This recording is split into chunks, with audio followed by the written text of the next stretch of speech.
Nasa Olongapo Bus Terminal ako papuntang Manawag, Pangasinan. Pero magdadao muna ako kasi andun yung mga bus papuntang Pangasinan or Baguio eh. Victory Liner. Hindi pa siya puno.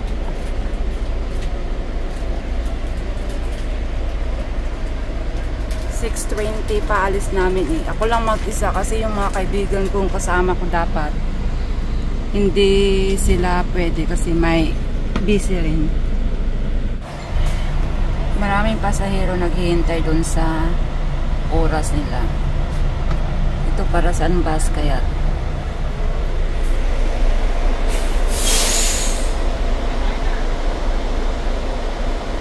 A little longer than a few minutes later.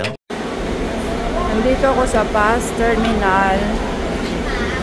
Naghihintay na lang ng biyahe ko papuntang Pangasinan. Ang bus sasakyan ko is Dagupan side.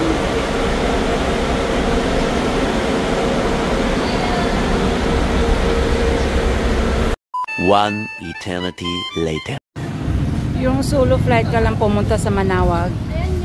Dahil lagpas ka lang, mag-isa ka lang. Kasi yung kasama mo dapat wala eh. Dito ako sa ribs and wings for my lunch. Actually, brunch. Late, very, very late brunch.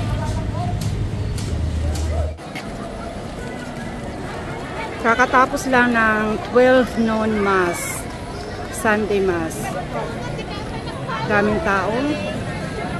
Ito yung harap ng Our Lady of Manawag Shrine. Ano siya?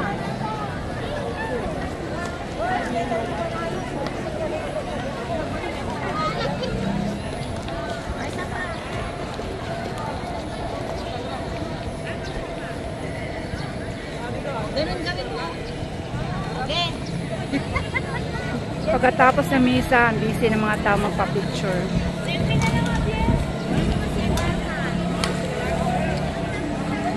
Pasok tayo sa loob ng simbahan.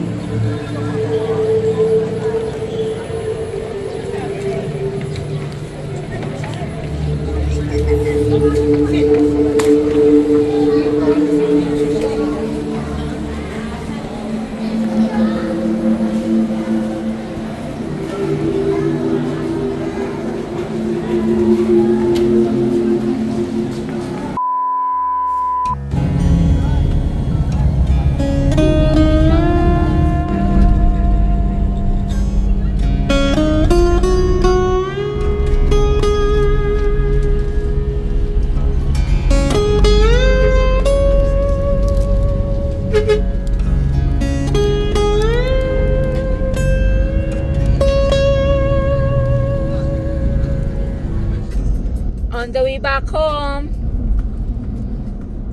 I survived traveling alone from Zambales to Pangasinan.